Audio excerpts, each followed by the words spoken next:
राधे राधे जी। आपका हमारे चैनल में बहुत स्वागत है। तो कैसे हैं आप सब। आज इस वीडियो में हम जया एकादशी की व्रत कथा जानेंगे। तो चलिए वीडियो की शुरुआत करते हैं।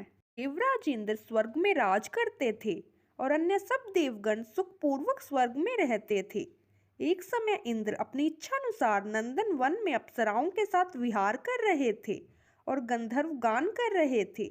उन गंधर्वों में प्रसिद्ध पुष्पदंत तथा उसकी कन्या पुष्पवती और चित्रसेन तथा उसकी स्त्री मालिनी भी उपस्थित थे। साथ ही मालिनी का पुत्र पुष्पवान और उसका पुत्र माल्यवान भी उपस्थित थे। पुष्पवती गंधर्व कन्या माल्यवान को देखकर उस पर मोहित हो गई और माल्यवान पर काम बाण चलाने लगी। उसने अपने रूप, लावण्य और हाव भाव से माल्यवान को वश में कर लिया। हे राजन, वह पुष्पवती अत्यंत सुंदर थी। अब वे इंद्र को प्रसन्न करने के लिए गान करने लगे, परंतु परस्पर मोहित हो जाने के कारण उनका चित्त भ्रमित हो गया था। ठीक प्रकार न गाने तथा स्वर ताल ठीक नहीं होने से इंद्र इनके प्रेम को समझ गया और उन्होंने इसमें अपना अपमान समझकर उनको श्राप दे दिया। इंद्र ने कहा, हे मूर्खों, तुमने मेरी आज्ञा का उल्लंघन किया है, इसलिए तुम्हारा धिक्कार है। अब तुम दोनों स्त्री पुरुष के रूप में मृत्यु लोक में जाकर पिशाच रूप धारण करो और अपने कर्म का फल भोगो। इंद्र का ऐसा श्राप सुनकर वे अत्यंत दुखी हुए और हिमालय पर्वत पर दुख पूर्वक अपना जीवन व्यतीत करने लगे। उन्हें गंध, रस तथा स्पर्श आदि का कुछ भी ज्ञान नहीं था। वहां उनको महान दुख मिल रहे थे। उन्हें एक क्षण के लिए भी निद्रा नहीं आती थी। जगह अत्यंत शीत था, इससे उनके रोंगटे खड़े रहते और शीत के मारे दांत बजते रहते। एक दिन पिशाच ने अपनी स्त्री से कहा कि पिछले जन्म में हमने ऐसे कौन से पाप किए थे जिससे हमको यह दुखदायी पिशाच योनि प्राप्त हुई। इस पिशाच योनि से तो नरक के दुख सहना ही उत्तम है, अतः हमें अब किसी भी प्रकार का पाप नहीं करना चाहिए। इस प्रकार विचार करते हुए वे अपने दिन व्यतीत कर रहे थे। दैव्य योग से तभी माघ मास में शुक्ल पक्ष के जया नामक एकादशी आई।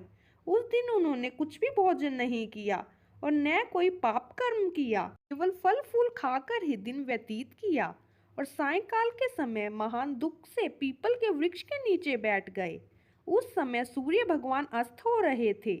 उस रात को अत्यंत ठंड थी, इस कारण वे दोनों शीत के मारे अति दुखित होकर मृतक के समान आपस में चिपटे हुए पड़े रहे। उस रात्रि को उनको निंद्रा भी नहीं आई। हे राजन, जया एकादशी के उपवास और रात्रि के जागरण से दूसरे दिन प्रभात होते ही उनकी पिशाच योनि छूट गई। अत्यंत सुंदर गंधर्व और अप्सरा की देह धारण कर सुंदर वस्त्राभूषणों से अलंकृत होकर उन्होंने स्वर्गलोक को प्रस्थान किया। उस समय आकाश में देवता उनकी स्तुति करते हुए पुष्प वर्षा करने लगे। स्वर्गलोक में जाकर इन दोनों ने देवराज इंद्र को प्रणाम किया। इंद्र इनको पहले रूप में देखकर अत्यंत आश्चर्यचकित हुआ और पूछने लगा कि तुमने अपनी पिशाच योनि से किस तरह छुटकारा पाया, सो सब बतलाओ।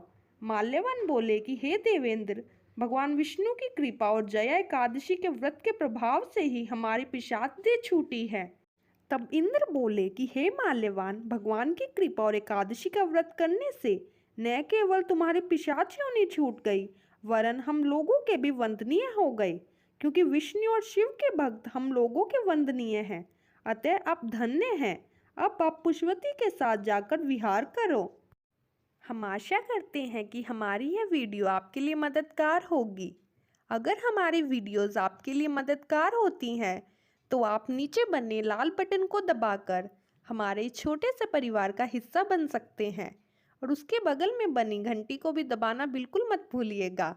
और अगर आपको हमारी वीडियोस में कोई कमी महसूस होती है तो हमें कमेंट्स में लिखकर ज़रूर बताएं।